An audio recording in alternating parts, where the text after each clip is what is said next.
Hi, Ralph. First of all, if you can start with the team news, if that's okay. With good team news, I can start. Yes, I can do. Yes, please. Great. Yeah, a few players are coming back this week. Looks good. And yeah, we have then a few more options. I think knows that Ryan is coming back after his suspension, and Reddy is just back in the squad. Ori and Musa are part of the team. If they play from the beginning, I will have a look. But they're available now, so I have a few more options, and this is good. Great. How crucial is this game for you? Obviously, at the moment, you're level on points with Aston Villa. How important is it at this stage in the season? Also, if we are not on level points, we want to win these games. I think Villa showed, and they have, I think, still one game less than we have. What strong season they have played so far. Good team, good side, good players. We played one of our best games in the first game, I think, against them. For 60 minutes, it was fantastic, and then in the end, not so good anymore. But I think, yeah, it's important for us to have a few more alternatives. What means picking the players, and then hopefully go in a game with the right game plan. Obviously, last season they were battling relegation, and this season, you know, they've put in some great performances and they're doing really well. How impressed have you been with them and what Dean Smith has done at Aston Villa? I think they had a few very good signings in the summer. Spent a lot of money for these players, and they made the team better, definitely. They have more threat now, not only Grealish, there are some other players also, they can hurt you, and that gives you in total high quality team. And yeah, it's a side that has some spectacular results this season. But we try to compete with them with our qualities we have, and there are also a few that I've seen in the past. Only a couple of days, sorry, I ask this every time, till the transfer deadline. Are you confident there could be some incomings at Southampton by that deadline? Still possible, yes. We have still a few days to go, and we hope that we get another signing here, maybe on loan until summer. This is an opportunity we have, yes. Perfect. Thank you very much. Hope it goes well. Cheers. Thanks a lot. Cheers. Okay, Chris Temple with PLP. Ralph, good afternoon. You were critical of the defending on Tuesday night against Arsenal. I know you've been short of options and had to play a couple of younger players. How significant is it then to have Ryan Bertrand back for this game, for his experience? And also, what's the update on Kyle Walker-Peters? Yeah, Ryan, to have him back is important for our game always, because he's an important player for our shape, and definitely with his quality helps us. Kyle still needs a little bit of time, I think. I don't know how long, but he will not be available for this game on the weekend, and therefore we have to find another solution for the right side. Just reflecting back on that game at Villa earlier in the season, it was a remarkable game, 4-0 up, and then maybe a few twitchy moments towards the end. Was it a useful learning point for your team that day? Because you said you basically stopped playing at 4-0 up, and then it all got a bit tight. Did you take a lot from that in terms of being able to make sure that doesn't happen again? I think we have seen what is working and what doesn't work against them. So if you want to take it like this, I think it was an amazing first 60 minutes from our side. Fantastic in every part of the game. But yeah, you must always pay attention. You must defend very well against this team, committed, and with the ball, I think we can always score against every opponent. We did it in a fantastic way against this side, and hopefully we can do it again on the weekend. And on that subject, Ralph, of scoring, it's only been 3 goals in your last 7 Premier League fixtures. I know it's been something you've been trying to solve. What have you addressed to try and improve and recover that sharpness in front of goal? Yeah, it's always nice if you don't, in such a stats, take only the Premier League games. We had, meanwhile, also 2 cup games where we scored, so you can say, okay. I'm never scared. As long as we get chances to score, and we had also against Arsenal a lot of chances to score, everything is okay for me. Sometimes you score more often, sometimes not. It sometimes depends on the quality of strikers, how good they are in form. But if I wouldn't have any chances, and I would be worried. Then this is something a manager must be worried about, because then something general is not working well. And I think as long as you come to as you get the chances, everything is okay. Thanks, Ralph. Good luck. Thank you. Okay, Adam Blackmore, radio silent. A little bit The slow. top of his head again. Ah, here you are. Okay. Now I see you better, but I still cannot hear you. You're still on mute, Adam. He's so busy with his camera now. He loves. Yeah, you see, you can't multitask. I'm not a woman. Yeah. Okay. Yeah. Anyway, good afternoon. Glad you can hear me finally. Ralph, you've always said that you don't want to talk about the table or the season until you've played every team once and you're halfway through it. So, here we are. What do you think of your season? Are you where you deserve to be in the table? And what do you think you can do in the second half of the season? We haven't played against every opponent so far. I'm sorry.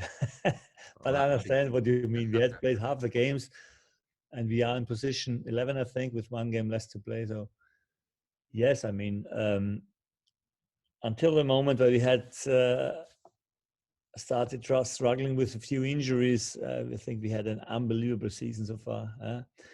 In the last games, it was definitely more difficult for us to find the right balance and the right shape because of a few issues we had.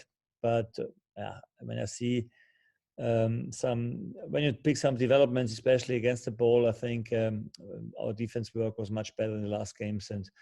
And when I take the Arsenal, except the Arsenal game, I think we had a lot of clean sheets this season, and we had really some really strong moments where we showed some fantastic games. But the Premier League is long. It is a tough league. When you see how much quality also the other opponents have here in this part of the table we are in a moment, when I look around us, what we play and how we play with our young players, with our academy players, and what we are facing at this time, I mean, then it's definitely a challenge to every point you take is a big win, I think, and this is what we know. And I think if we are with the best squad on the pitch, I think we are definitely a top team. But if we have a few injuries, that hurts us more than the top six, I think. I know you said to Chris about not worrying too much about the lack of goals because you're creating chances. So what message do you give the players when you've only won, one game in 7 in the league, and of course you're trying to keep momentum going? What's the important thing the players have to remember when they walk out onto the pitch? Again, I don't have the feeling that we have only one game in the last 7, I think, in the league, because the cup games were between. I mean, we won against Arsenal at home and against Shrewsbury, and I mean, it's important that you are consistently taking points. And also before, we had a few good draws against, West Ham at home, also a strong side. So we never pick a point against them so far. So there were a few very good results, and that's the reason why I must say that everything is okay. I feel that we are exactly in the position where we deserve to be at the moment. If we wouldn't have so many injuries, I think we could step a little bit higher or be a little bit higher in the table. But I see in general that our game is working, that our game it doesn't show a lot of issues. What I worry about, everybody knows what we have to do and how we can do it. And I think we are not an opponent that is easy to play against, I think. For me, since lockdown started last summer, you and Villa are probably the 2 most improved sides in the Premier League. And interestingly, you've improved in similar ways. You both keep more clean sheets than you did before, a lot more. And you're both better with the ball and knowing what you're doing with it, and look more systematic, more of an identity. Certainly they've improved theirs. What do you like about them as a side? Yes, I can partly agree, but not in general, because I think the big difference was that they had a few fantastic signings in the summer, so with very expensive signings, I think. And this, I think, is something we we cannot compare with. But in general, yes. After being in the relegation battle last season, both showed that we had in the end then nothing to do with relegation because we ended up in 11th position.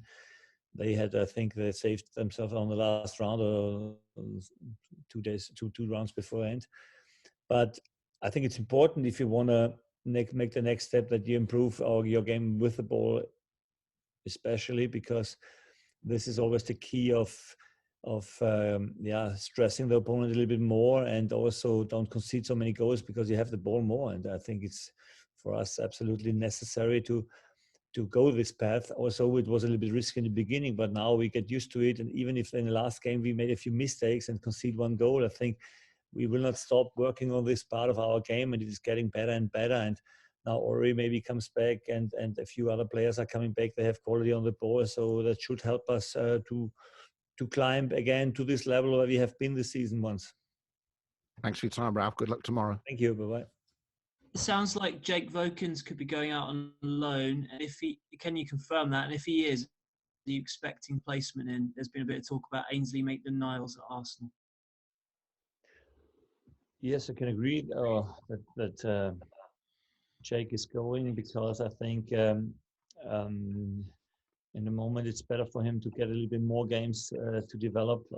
What we have seen in the last game was that he's missing the games, missing the challenges, and I have no chance to give him these opportunities, I think. And yes, it's also right that we are looking for a replacement. There's nothing to say about yet, but we have a few names in our mind that we wanna look at. Just on left back, obviously Ryan at the moment is out of contract in the summer, hoping he signs a new deal. As you just said, you're looking to bring someone in, but there's a bit of an issue there. And I was just wondering, you're playing Aston Villa this weekend, who have Matt Targett at left back, who you sold a couple of years ago. It was a good fee for him. He probably wanted to go, but how difficult was that decision? And when you see his progress now, is there any sense of regret on that one? Yeah, it was. He was a number 2 last when we sold him, and we got a lot of money for him. And this was another player we could sign in the summer. We are in the situation that we sometimes need other positions more. We had 2 good left backs, so we decided let one go when you get good money for him, and then get another one where we have bigger issues. And this was the decision we took at that point. It's right. Matt did a good development so far, I think. Played nearly every game there, and definitely made a good progress in his game. And this is good for him and for us. I mean, it was, by the way, also the right decision what we took at that time, because it's a luxury problem if you have 2 left backs like him and Ryan on the same position. It's not necessary, I think, and therefore we had other issues on other positions. They were more hurting for us. Thanks, Rob. Okay, Dan Sheldon.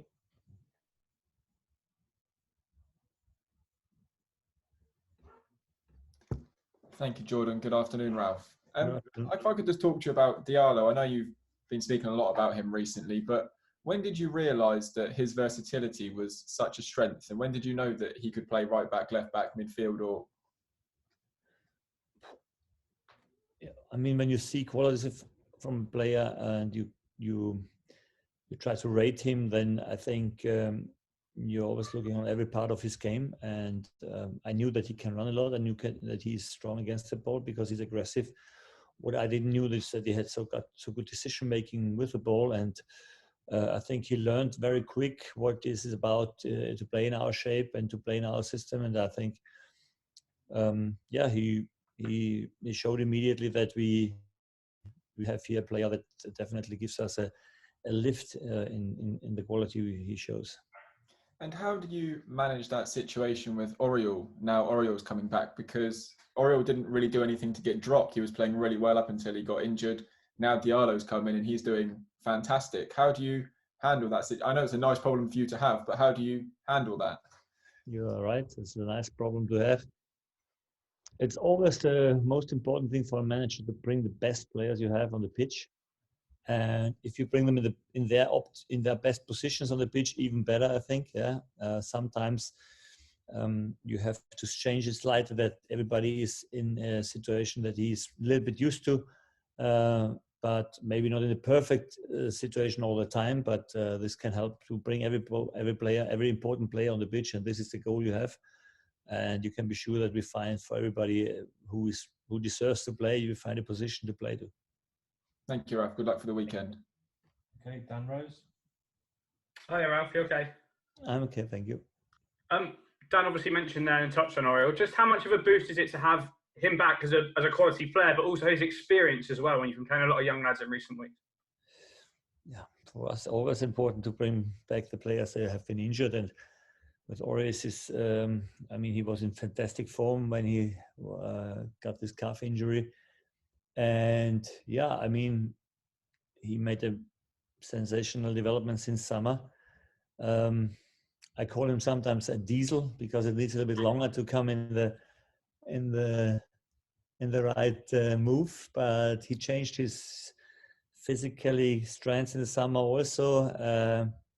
Lost a little weight, and he's maybe in the best shape he has ever been in his entire life. Yeah, because I think he felt that for the Premier League he has to adapt his game, and he has to be quicker, and he has to develop his game, and he did. And I'm very happy to have him here. Is he a born competitor in that midfield? And is he competitive with everything he does? I understand you've taken him on the tennis court, haven't you? Yeah. He had no chance against me. But